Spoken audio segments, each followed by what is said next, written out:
Olá pessoal, sejam todos bem-vindos. O programa Momento Empreendedor está no ar. Eu sou Francisco Freitas, consultor internacional, e o meu perfil no Instagram, franciscofreitas.oficial. Inicialmente, nossos agradecimentos às empresas, às entidades que apoiam o nosso programa. A Câmara de Indústria e Comércio do Mercosul e Américas, a Câmara de Comércio Exterior de Campinas e Região, Francisco Freitas Group, Soci Business International Corporation, há mais de 25 anos transformando empresas comuns em negócios globais. Viver e Empreender TV, o canal de quem faz a diferença. Estilos Cabeleireiros, sua vida com muito mais estilos. Revista Atenção, uma das mais completas e influentes mídias do interior de São Paulo. E Tirola Group, soluções sustentáveis em injeção de produtos plásticos. Pessoal, hoje eu tenho um enorme prazer, uma honra em receber aqui em nosso estúdio ele que é um consultor empresarial renomado, economista, professor universitário, conselheiro de empresas e âncora do programa Cidade 360 na FM 96, na cidade de Bauru. E também é associado regional da Dom Cabral. Seja muito bem-vindo, o meu amigo Reinaldo Cafeu. Tudo bem, Francisco? Prazer em estar aqui com você e parabéns aí pela iniciativa e pelo trabalho que você tem desenvolvido.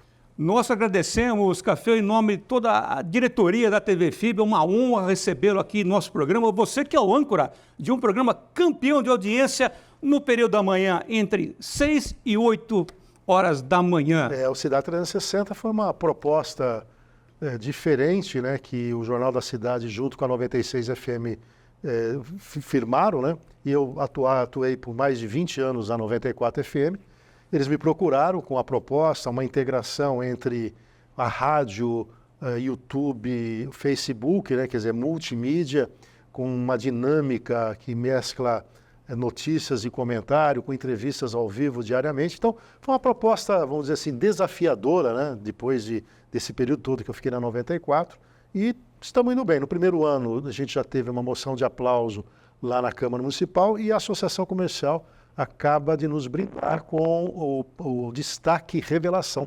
Nós vamos receber um prêmio agora no final do mês de agosto, num jantar para quase 1.000 pessoas, e que a Associação Comercial faz homenagem ao destaque comércio, serviços, uma personalidade, profissional do ano e a revelação. E o Cidade 360 ganhou. Então, acho que nós estamos no caminho certo. Com certeza, Café. Eu acompanho o seu programa, já está no terceiro ano, se eu não me engano. Terceiro ano. Fizemos agora, dia 14 de junho, 3 anos. E é um sucesso, gosto muito, recomendo também para os nossos clientes, para todas as pessoas que nós conhecemos, que é um programa de muito conteúdo. E para nós, então, recebê-lo aqui hoje, tenho certeza que irá agregar muito para a nossa audiência, que o nosso programa, Café, ele tem esse intuito, né, que é, como já diz o nome, Momento Empreendedor.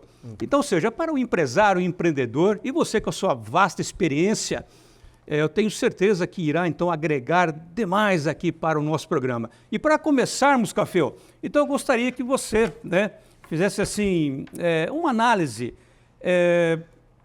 Quais seriam, então, as tendências para esse segundo semestre de 2024, já sinalizando, né, vamos dizer assim, para 2025, para aquela pessoa que deseja empreender, o cenário está favorável, Café? Olha, é um tema que eu venho discutindo muito com meus pares. Nós temos vários encontros de estratégia com empresários. Eu sou diretor da Ordem dos Economistas do Brasil, a gente tem debatido muito isso. E a tônica, nesse momento, Francisco, tem sido investir mais na produtividade e, se possível, segurar um pouco os investimentos que precisam de longa maturação. Por quê? Nós estamos vivendo um período em que nós temos aí o segundo semestre. Esse ano está salvo, não vai ter grandes problemas, porque o mercado, de uma forma geral, já precificou. Então, nós vamos ter uma inflação controlada dentro da meta, a taxa de juros não vai cair, vai virar em torno de 10,5%, o dólar é uma incógnita ainda, e o crescimento econômico vai ser acima de 2%. Se a gente colocar a inflação em termos nominal, nós temos um crescimento de 6% na economia. Então, está razoável. A grande dúvida que nós temos são os últimos 2 anos do atual governo, que sempre são anos desafiadores, porque nos 2 primeiros anos você trabalha muito forte nas questões estruturais e nos últimos 2 anos você busca mas alicerçar uma eventual reeleição ou um apoio de quem você... a continuidade, né? E todos nós sabemos que numa eleição que você pode concorrer estando na máquina é quase um plebiscito, né? Quem está com a máquina na mão tem 4 anos para ser testado de novo na urna para a população dizer eu estou contente ou não estou contente. E a maior variável que nós estamos preocupados nesse momento é a questão fiscal, né? O governo vem, agora começou a acalmar um pouquinho essa questão, mas há uma sinalização de que não há muito compromisso em não deixar o crescimento da dívida pública crescer, né? Não permitir que a dívida pública cresça. E isso tem muito a ver com um Estado que é mais centralizador, né? Há um olhar de que você precisa tutelar tudo. E ao tutelar tudo precisa ter dinheiro. E esse dinheiro é finito. Então nós temos observado uma relação dívida-PIB muito em crescimento. Ela na casa de 75%, podendo chegar nesse governo a mais de 82%. Então essa é a maior variável, a variável mais preocupante que nós temos. Isso indica que, se o agente econômico não acreditar que o governo é capaz de segurar o crescimento da dívida pública, este investidor tira o pé.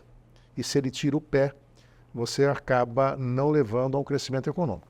Veja o caso, você é muito especialista nessa área, dos investidores estrangeiros, né? A fuga de capital estrangeiro de bolsa é muito acentuada, né? Muitos investidores que têm o capital lá fora, claro que tem um pouco a ver com a taxa de juros dos Estados Unidos, que está um pouco maior, tem a ver também com a valorização do dólar em relação às outras moedas, mas a questão fiscal é uma questão presente e que assusta no momento em que você vislumbra ali na frente que pode fazer água, pode vir um calote, né? Pode ter Então, em resumo, no segundo semestre, na minha avaliação, garantido, nós vamos usar os números que estão presentes, vão ser cumpridos, você vai ter um crescimento, a inflação fica controlada, mas uma grande preocupação em 2025 e 2026, e aí sim, um crescimento um pouco menor. Porque, Café, é uma pergunta, vamos dizer assim, até de mercado, que você também como consultor já deve ter se deparado com esse tipo de questionamento. Quando eu devo empreender? Né? Então, eu imagino assim, se você for aguardar o momento certo para empreender, você nunca irá. Porque eu entendo que 80% dos fatores críticos de sucesso, eles estão da porta para dentro. Agora, 20% eu não tenho controle. Enfim, que é o dólar, é a crise, é o governo, enfim, são variáveis externas que eu não consigo controlar. Então, através desta análise, quer dizer, o empreendedor, se ele pretende então agora nesse segundo semestre, já idealizando 2025, é claro, o empreendedor também tem que ter, assim como nós comentamos, tem que ter um estômago, né? Ele tem que ter, ele tem que saber que ele está num ambiente de risco. De risco, né? Pegando um gancho do que você colocou, eu tenho feito algumas palestras em que eu ponho como carro-chefe o risco sistêmico e o risco não sistêmico. Café, eu trouxe esse gancho para você porque eu sei do sucesso das suas palestras. O risco sistêmico e não sistêmico. Então, o que eu mostro ali? O que é o risco sistêmico? É esse que você falou que afeta todos nós. Então, se a inflação disparar, se o dólar ficar sem controle, se o crescimento econômico não vem, se tem dívida pública e tal, isso afeta todos nós. Só que o empreendedor, ele não pode só pensar nisso. Por quê? Passa a impressão de que o PIB do país vai zerar. E, na verdade, ele vai, eventualmente, não crescer. Nós vamos ter, para esse ano, na pior das hipóteses, 11 trilhões de reais de PIB. Vamos imaginar que o ano que vem o crescimento seja zero. 11 trilhões de reais de novo. Ora, se você tem 11 trilhões de reais circulando na economia, cabe a cada um de nós trabalhar para isso. E aí que vem o risco não sistêmico. O risco não sistêmico é aquele da própria organização. E aí é investir nos diferenciais. Então, por exemplo, um bom planejamento estratégico, indicadores de desempenho, retenção de talentos, investimento em produtividade, capacitação da equipe. Enfim, aí você tem diferenciais que você estabelece, que é aquela história. Às vezes você fala, puxa, esse restaurante aqui estava indo bem, trocou de dono, não está indo bem de novo. Ué, mas no mesmo local mudou de novo. Quer dizer, isso tem a ver com essa questão do como você administra o seu negócio. Então, o que nós não podemos é ficar pessimistas em relação às variáveis macroeconômicas, esse risco sistêmico, e não investir nos diferenciais da organização. Aí não há dúvida que o empreendedor faz a diferença. O fundamental é que saiba que você trabalha no ambiente de um certo risco. E você pode mitigar o risco investindo nos diferenciais. Café, quando você comenta a respeito do planejamento estratégico, então nós temos o estratégico e o tático. Na sua ótica, na sua análise, você entende que é muito melhor você dar um foco num planejamento estratégico em relação ao tático ou tático ao estratégico? Ou... Não, porque eles se complementam, né? Se complementam, né? Porque hoje é muito comum as organizações, primeiro, focarem muito no propósito. Tem a missão, valores, visão e sem são importantes, mas hoje as organizações estão discutindo muito qual é o propósito de ser, né? Eu poderia perguntar, qual é o propósito do teu negócio como consultor, do meu junto à Fundação Dom Cabral? Qual é o propósito da FIB existir? E essa discussão está cada vez mais presente. Isso faz parte da estratégia. Quando você faz uma discussão adulta e todos estão convencidos que o propósito de ser daquela organização é tal coisa, a partir dali nascem as outras variáveis, como missão, valores e linha de visão. Uma linha de visão, ela vai te dar o longo prazo. Então você vai conseguir enxergar onde você está e aonde você chegar, praticando aquele propósito que você tem. Isso gera um mapa estratégico. O mapa estratégico vai precisar trabalhar numa análise de ambiente, o tal da SWOT, a FOFA, né? Fraquezas, oportunidades, fortalezas e ameaças. A partir dali você vai entender o seu mercado, você vai entender os seus concorrentes, você vai analisar sua situação econômica financeira, você vai analisar os seus processos, suas questões mercadológicas. Aí vem para o tático, que é quando você constrói indicadores de curto prazo para poder avaliar se a sua estratégia está indo no caminho certo. E aí, 10, 12 bons indicadores, 2 ou 3 por setor, em que numa tela de computador você consegue monitorar o desempenho da sua organização. É porque, Café, hoje com a velocidade, né, que as coisas estão acontecendo, é tudo muito rápido. Se você ficar muito tempo também planejando, ou seja, você perde o time. Então, esse é o grande desafio. Você tem um espaço de tempo curtíssimo para você planejar e executar. Mas aí nesse aspecto, você pega agora, nós vamos entrar no segundo semestre. Se você pegar ali para setembro, mais ou menos, reunir o time, pode ter lá 3 funcionários, 10 funcionários, 1000 funcionários, pouco importa.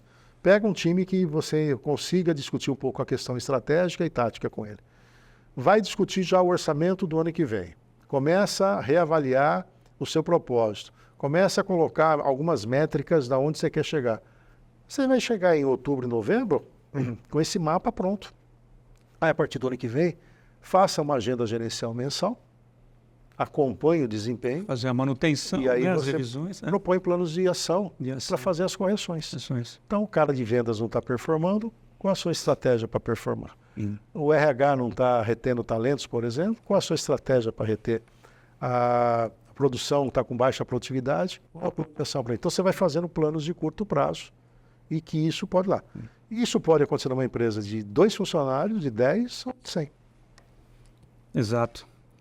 Ou seja, então esse é o grande desafio que nós temos de momento. Por isso que é muito importante o empreendedor, então, ele ficar muito atento, né, Café, a essas tratativas. E o mais importante, né, que eu sempre comento aqui no programa, é o empreendedor, o empresário, ele procurar ouvir conselhos e orientações de quem já percorreu na prática, né? O caminho, na prática, né, teoria, né? O caminho que ele pretende percorrer. Que é o teu caso, que eu acompanho o seu trabalho, você viaja, você foi até a base, você vai sempre na China, é óbvio que você tem muito mais know-how para passar do que o sujeito que fica aqui no escritório e fica fazendo tudo à distância, né? Então, acho que isso faz a diferença. Como é o caso de nós, consultores, né, que saímos da sala de aula e vamos atuar dentro das organizações. Isso faz, sem dúvida alguma, diferença. Muito bom. Cafeu, bom, pessoal, quando o convidado é bom e experiente, o tempo passa assim numa velocidade absurda.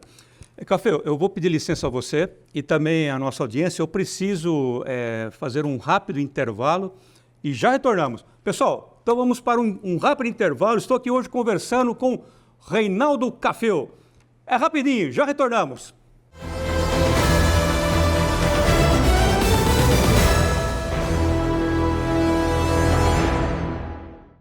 Ingressar na faculdade é uma das principais etapas da vida.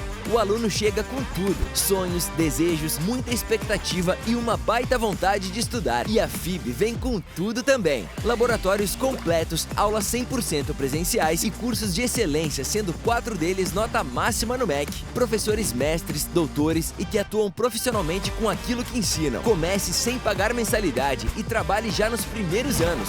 FIB. Vem com tudo. Inscreva-se fibbauru.br.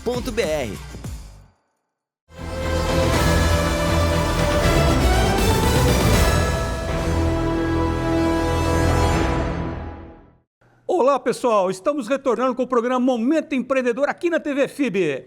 E antes, então, de voltarmos aqui esse bate-papo de muito conteúdo com o economista, né, o Reinaldo Cafeu, eu gostaria de chamar o nosso consultor em negociações e vendas, uma das maiores autoridades no assunto. É com você, meu amigo Márcio Miranda.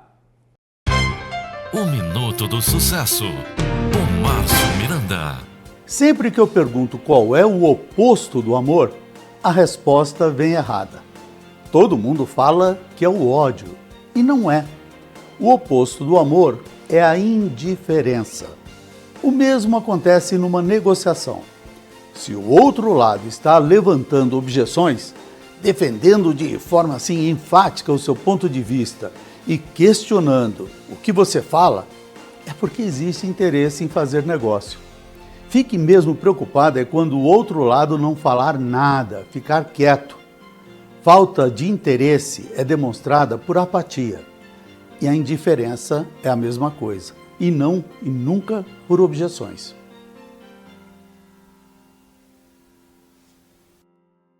Muito obrigado, Márcio, sempre trazendo dicas importantíssimas para que você possa empreender e negociar com assertividade e, portanto, com lucratividade. Bom, voltando então aqui o bate-papo, né, com o Cafeu.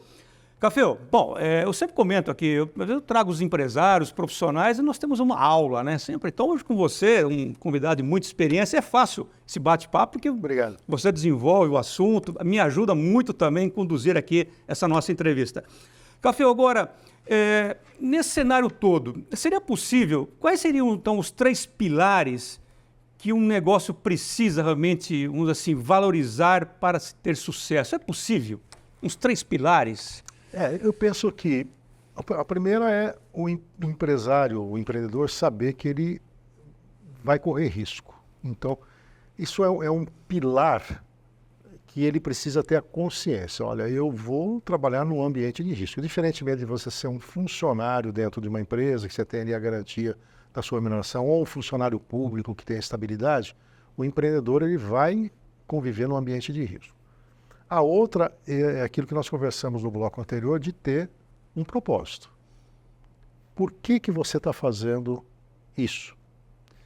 E o terceiro pilar é ter uma estrutura de capital adequada. Eu tenho visto muitos empreendedores, o sujeito, por exemplo, é dispensado de uma empresa, recebe lá o fundo de garantia e fala, olha, agora eu vou empreender. E ele não monta uma estrutura de capital. Ele usa todo esse capital próprio, não se alavanca com capital de terceiros, e ele acaba investindo tudo na infraestrutura dele, e a hora que ele abre o negócio, ele imagina que ele vai vender muito, e esses negócios têm um tempo de maturação, e ele precisa de capital de giro. E aí as vendas não vêm, ele vai consumindo, ele vai se endividando a partir dali, e ele acaba ali na frente tendo problemas e fecha até o negócio, né? O próprio Sebrae tem uma estatística, foi pior, né? Quase 80% fechavam no primeiro ano, então aí na fase da caixa de 50%, mas é muito alto ainda. Então é uma ansiedade, né? E além do mais, o empreendedor, quando ele vai começar um negócio, ele tem que ter a consciência que é diferente de ser empregado, né? Você vai lidar com funcionário, você vai lidar com fornecedor. Então, eu já vi lá o pizzaiolo sair da pizzaria e falar, eu que sustento aqui a pizzaria, a pizza sou eu que faço, se eu faço para ele, eu vou fazer para mim. Aí ele abre a pizzaria dele, esqueceu que ele tem que pagar tributo, que ele tem que contratar gente, tem que registrar esse sujeito, pagar fundo de garantia. Depois ele tem o cara que falta no dia, o motoboy que não entrega, a moto que quebrou, o seguro que ele tem que fazer, e aí vai embora, né? Então, é um pouco nessa linha. O empreendedor, o brasileiro tem um pouco isso. Diferentemente do americano, que ele gosta de fazer carreira nas organizações, O brasileiro tem esse espírito empreendedor. Pega aqui em Bauru, a estimativa, nós temos 35 mil microempreendedores individuais. 35 mil é bastante. Isso quer dizer que há um sujeito empreendedor. Na área de construção civil, poucos querem trabalhar como funcionário, porque ele consegue fazer mais de uma obra simultaneamente. Um azulejista, hoje, que é muito concorrido no mercado, ele pega uma obra aqui, outra lá, ele não vai querer mais subordinar a ficar lá, entrar 8 horas da manhã e sair às 6 horas da tarde para uma construtora. Só que o grande problema do empreendedor brasileiro é que ele não se prepara. Ele não planeja, ele não dimensão, né? Precisa fazer um plano de negócios? Não necessariamente, mas um mínimo de direcionamento, né? Qual é o meu negócio? Por quanto eu vou vender? Formação do preço de venda, margem de lucro. As retiradas, né? Retirada, ele mistura a vida pessoal com a vida da empresa, né? Uma vez nós fizemos um trabalho pela TV Tem, buscaram personagens, né? E eu fui, durante 6 meses, orientando uma lanchonete. Foi interessante. Mas era assim, a lanchonete do cara vendia bem, para a região que ele tinha, mas havia uma mistura da vida pessoal com a vida da empresa. No mesmo ambiente era a lanchonete. O filho dele descia, pegava o lanche, trazia a namorada, comia o lanche dali, pegava dinheiro do caixa para ir para o cinema. Então chegou um momento que a gente não sabia mais, ele não sabia mais quem que estava indo mal. Então ele fatura um X, ele quer ter um padrão de vida muito elevado e ele perde um pouco o controle sobre isso e ele não se dá conta. Então isso é muito comum, que a gente chama em contabilidade do princípio da entidade, né? Separar a pessoa física da pessoa jurídica. Então o empreendedor ele precisa ter um mínimo. E aí eu recomendo que quem for empreender, procure o Sebrae, procure as entidades, né? Eles já recebem recursos para esse tipo de finalidade, para te ajudar num pequeno plano de negócio. Olha, uma outra falha desses empresários está muito ligada à localização da empresa. O cara às vezes tem uma boa ideia de montar um café, mas num lugar que não circula ninguém. Eu passo na frente, quero ir naquele café, mas não tem onde estacionar meu carro. Conclusão, ele acaba não tendo a venda que ele desejava. Então, são inúmeras variáveis que precisam ser trabalhadas, mas é óbvio que só de você já ter um espírito de empreendedor já é positivo, que isso faz a diferença. Mas se você juntar esse espírito de empreendedor com um planejamento e um conhecimento mínimo de relacionamento com fornecedores, funcionários, não há dúvida que você chegar lá. Ou seja, Café, esse empreendedor, quando ele assimila todos esses conceitos, ele consegue, na prática, aplicar as ferramentas, os controllers, aí ele se torna um empresário. Esse eu acho que é o pulo do gato, você tem razão, né? Porque o empreendedor é aquele que tem o espírito, ele quer empreender, ele quer fazer diferente. E pode ser um empreendedor sendo funcionário, pode ser um empreendedor sendo funcionário Você público. pode empreender no CNPJ de um... Exatamente, né? Então, quantos de nós, nós trabalhamos juntos numa empresa, quantos de nós não empreendeu naquela empresa, né? Obrigado pela lembrança, é verdade. Eu me formei em economia, fui contratado por uma empresa e fui empreendendo, né? Por quê? Porque eu me comportava como se eu fosse o dono da empresa. Eu substituía o comportamento do dono. Então, aí é também um empreendedor. Não, quem é que chega a ser diretor? Quem é que chega a ser CEO de uma empresa? Aquele que tenha esse comportamento de empreendedor. Então, você pode ser empreendedor mesmo trabalhando para outros. Agora, para você virar empresário na dimensão que aí é o alicerce, né? É entender um pouco de finanças, entender um pouco de gestão, entender um pouco de relacionamento com pessoas, acabar com essa história de que gente é só um recurso que você tem. Hoje você tem que ter parceria, métricas, condições de capacitação para que esse possa dar respostas, né? Então é nessa linha, assim.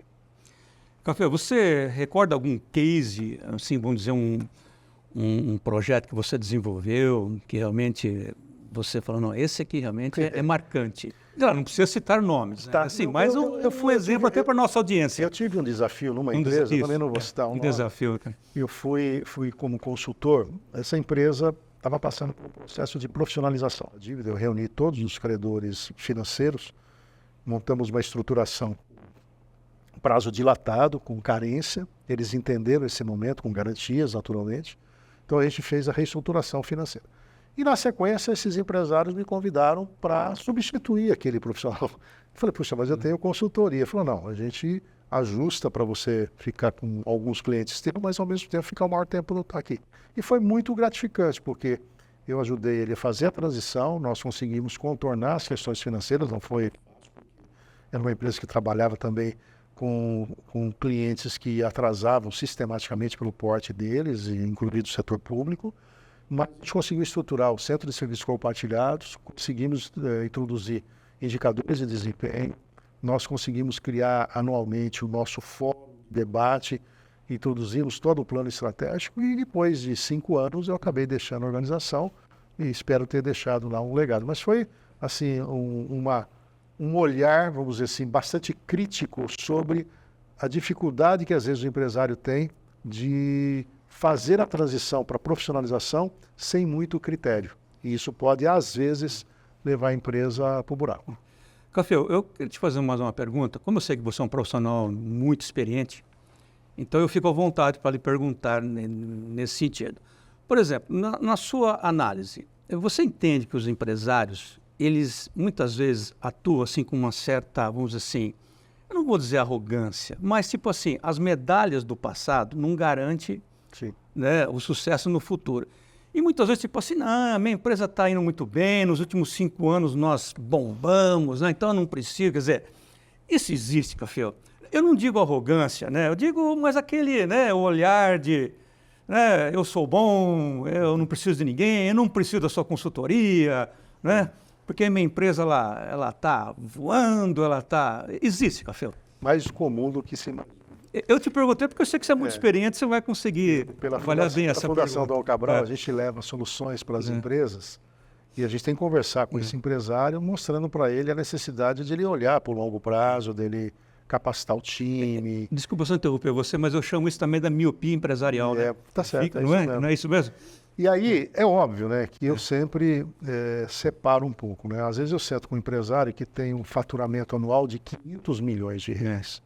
Eu não posso chegar para esse sujeito e falar, puxa vida, você está errado, né? Concordo com você, o sucesso no passado não vai garantir sucesso no futuro, mas às vezes o sujeito começou do nada e fatura 500 milhões de reais, né? Nós temos histórias aí de redes de supermercado que o sujeito tinha uma mercearia. Né? Então, o que você vai falar para esse empresário? Que ele está errado? Quando ele vem com essa conversa que está tudo certo, a colocação é, e daqui para frente? Entendeu? Porque você trilhou esse caminho. E como é que é a sua sucessão? Você tem que instigar ele a pensar fora da caixa. Por quê? E muitos empresários também têm um grande defeito. Você sabe que eles acham que não vão morrer, né? Exato. Tem empresário que acha que não vai morrer. A sucessão... A pandemia trouxe para muitos empresários essa realidade, choque de realidade. E aí ele não tem... Quando a gente fala de sucessão, você tem sucessão dele, que são os herdeiros, e você tem a sucessão dos principais pontos-chave da empresa, né? Eu sempre pergunto, quem que é o teu diretor financeiro aqui lá? Quem que é o número 2 dele? Não parei para pensar, então você tem que fazer um projeto de sucessão com ele, né? No teu caso, se você vier a faltar, você ficar doente, quem que toca esse negócio? Ainda não estou preparado. Falei, então, são questões que, passado um tempo da vida da empresa, isso tem que estar presente. E não tem limite de idade, não pode ser com 30 anos, pode ser com 50 anos, pode ser com 60 anos. Você tem que ter sempre um plano B. Nós já fizemos trabalhos dentro de organizações em que, com todo esse diálogo, chegou-se à conclusão que o melhor era ele vender a empresa. Era vender a empresa. Porque ele não tinha sucessão. Conversamos, o que seus filhos fazem? Um é médico, outro está no Estados Unidos. E o que vai ser desse negócio? Às vezes os filhos, eles não querem dar sequência. Eles não querem no negócio. Eu falei, e o que vai ser disso daqui 5 anos? Eles querem comprar uma franquia, né? Quer dizer, enfim. Aí o empresário acordou e falou, você sabe que você tem razão? E aí que dá também o choque de realidade. Por quê? A empresa, quando ela vai se preparar para vender, ela tem que eliminar qualquer tipo de informalidade. E normalmente as empresas de cunho familiar têm sempre aquele jeitinho. Não é sonegação nem nada, mas a informalidade. E quem vai adquirir não quer assumir passivo trabalhista, não quer assumir penduricalhos e tudo mais. Então, aí você tem um tempo de 3 anos, pelo menos, para preparar essa empresa, para ela efetivamente ser ofertada ao mercado. Aí você está coberto de razão. os empresários no Brasil, na média, acham que já conquistaram tudo. E nós já sabemos que no mundo atual, o aprendizado é para o resto da vida. E com a velocidade agora da tecnologia, com a introdução da inteligência artificial, dos robôs, quem ficar parado vai ser ultrapassado. É aquela velha frase que não é o maior que engole o menor, mas é o mais rápido que ultrapassa o mais lento. Essa frase está cada vez mais presente. E aí, independe do tamanho da empresa. Pode ser uma empresa de pequeno porte, pode ser uma empresa de grande porte. E o empresário tem que estar arejado. Se ele não tiver arejado, se ele ficar alienado e não participar de entidades, se ele não se reciclar, se não participar de treinamento, se não valorizar a equipe, ele vai ser ultrapassado. Porque aquele negócio que está bom agora, vem outro player no mercado, daqui a pouco faz melhor que ele e fala, puxa vida, fui ultrapassado. Foi porque ele veio com mais arrojo, com mais estratégia do que você. Com pequenas alterações, ajustes, ele já melhora ali o processo. Porque se você já tem, um know-how, você tem um mercado, você tem uma carteira de clientes, a questão agora é que você tem que acompanhar esses novos tempos. E se você se acomodar e sentar no passado, você não vai chegar lá. E se antigamente demorava entre a Revolução Industrial e a chegada do computador quase, 2 séculos, 100 anos, 60 e tantos anos, agora você muda isso a cada 3 anos. Você vê essas empresas de alta tecnologia, os startups da vida, se ela não reposicionar a cada 3, 4 anos, ela está fora do mercado. Né? Então a Netflix da vida tem que estar se reinventando permanentemente. A Meta se reinventa permanentemente, vão buscando novos mercados, novos segmentos. E isso tem que ser inspirador para o empresário desse mundo real, desse mundo da indústria, do comércio e de serviços. Cafio, então, nosso muito obrigado pela sua presença. Realmente foi um programa muito especial, para mim particularmente, em revê-lo depois, pessoalmente, né? Porque eu estou sempre acompanhando você no seu programa na FM 96, em Bauru, que é o Cidade 360, campeão de audiência, nessa faixa de horário das 6 às 8 horas da manhã. Exatamente. Então, recebê-lo aqui hoje, pessoalmente, poder te dar um abraço, um aperto de mão, foi assim, um momento muito gratificante. Recíproco. E reforço, já deixo o convite para que você retorne na próxima oportunidade. Só me chamar, estarei aqui. Muito obrigado. Um abraço. E para você que nos acompanhou até este momento, nosso muito obrigado e até o próximo programa.